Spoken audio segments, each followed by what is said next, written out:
Hey, this is Ken Kraetzer for CBSI Services and the Direct Marketing Club of New York. Have a chance to talk with Bruce Biegel from the Winterberry Group, highlight his talk today, outlook on 2021. Bruce, everyone really appreciated your talk amongst the membership.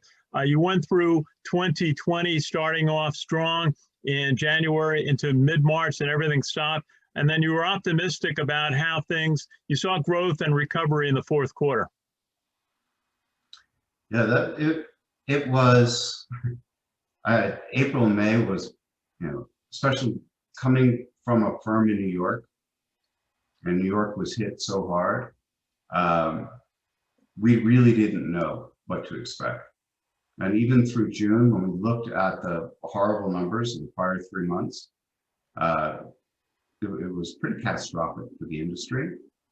And then over the summer, I think we had a bit of a COVID respite and respite rather, and all of a sudden things started to come back, and it built momentum through the fall. And people learned how to work remotely. Like maybe that was the most important thing. We went from, oh, what do we do and how do we adjust? But people adapted. And I think that by the fall, it was like, okay, this is how we do business now. And there'll be a new round of, okay, how do we readapt this summer to being back? And what is that blend going to look like? Absolutely. And you talked about certain industries certainly doing very well, e-commerce, everything to do with supporting, as you just said, working at home. The convenience industry, convenience stores did well, but other areas really dropped off, such as we talked about, travel and other areas. Direct mail suffered in the beginning. What did you see as the lasting change as far as the companies that did well during the pandemic? I think it's a shift to digital. It's a shift to we can work remotely. And though there was inherent bias in many organizations against remote working, there's been an adjustment. There's also, you can tell there are gaps. Onboarding new employees, getting them, culture is hard to do remotely. So building that culture up, I think that's going to be some of the most challenging. And the people that I speak to who are responsible for it, it's how do you maintain that?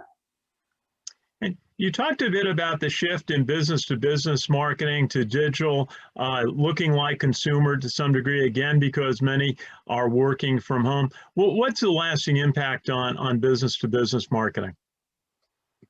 I think that they moved forward in terms of the way they think. It was in-person sales. So much of B2B marketing and B2B selling has been very sales dominant.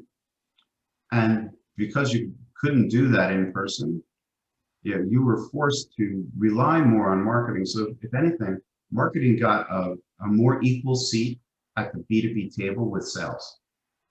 And we think that's going to last. And you talked about the fight for who owns the consumer, the idea of marketplaces led by Amazon, Target, Google, and others, and just a whole sense of where data is going, privacy concerns, and what the new administration in the United States will do.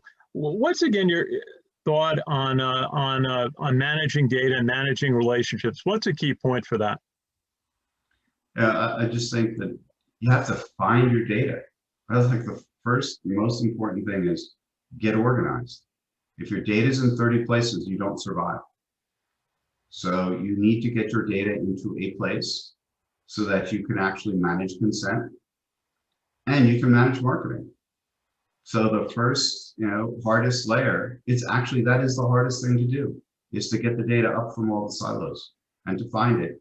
And to get people who are kind of data hoarders to give Absolutely, sure. Now, one thing I wanted to ask you, it didn't really come up in the session, but we've been following, was the impact of the CARES Act last year, the $2 trillion the federal government put into the economy. It seemed like it helped in the middle of the year keep the economy going and keeping people employed. Another smaller move made very late in the year, hasn't really been actuated. What do you see the benefit of the CARES Act was, or what would you like to see more as far as government stimulus? I don't think we would have been where we are right now without CARES. CARES propped this up. It got businesses through the worst of it.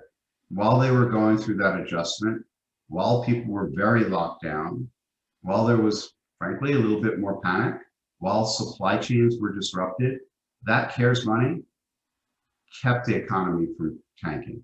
They did a very good job. Yeah. Are we done? No. And we're still losing jobs, and we still have, we have a major COVID problem that needs to be addressed. And we will need more stimulus. But without the first CARES Act, we were toast. Absolutely. Just a thought on, we obviously at CBSI work in the banking industry. Payments, transactions were down, especially everything related to travel and entertainment.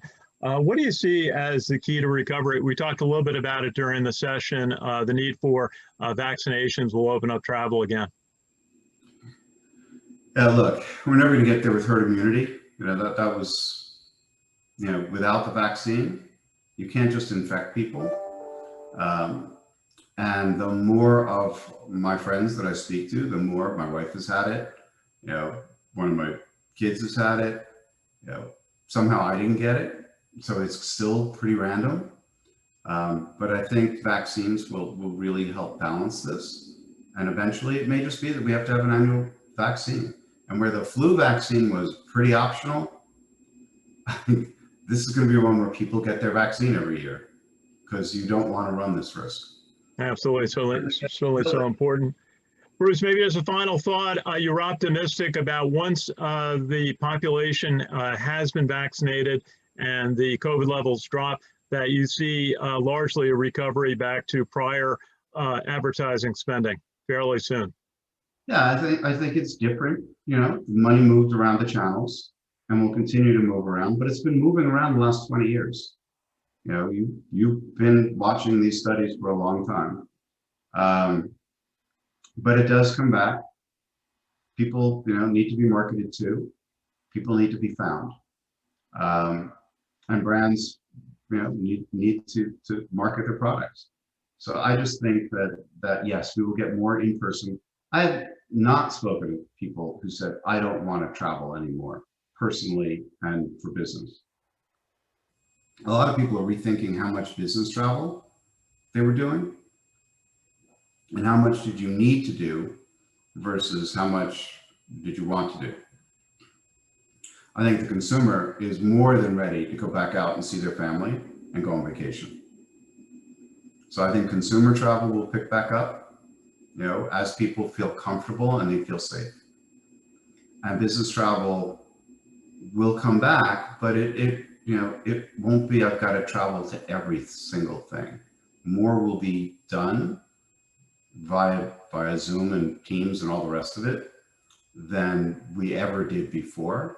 And it's funny because I was in the video conferencing industry in the early 90s, and we predicted that, oh, this would be the perfect replacement. So here we are 25 years later, and it's a forced replacement. But the premise, the thesis was right. You don't have to go on a plane all the time. Not everything has to be in person. And you'll have a better understanding of when do I need to be there in person and when is remote good enough? Absolutely. Bruce Biegel, just tell the audience a little bit about your company, if you would. Winterberry Group is an 18-year-old management consultancy headquartered in New York, offices in Miami and London. We specialize in advertising, marketing, technology, data, and commerce, and support both the brands and the publishers, the technology companies, and the investors, private equity and venture, that are part of this market. Bruce Biegel from the Winterberry Group, thank you so much for talking with us, talking to the Direct Marketing Club of New York, and really best wishes on the year for you and your family and company. Happy New Year, Ken. Good to see you again. Next year. Thanks so much, Bruce. Have a good day.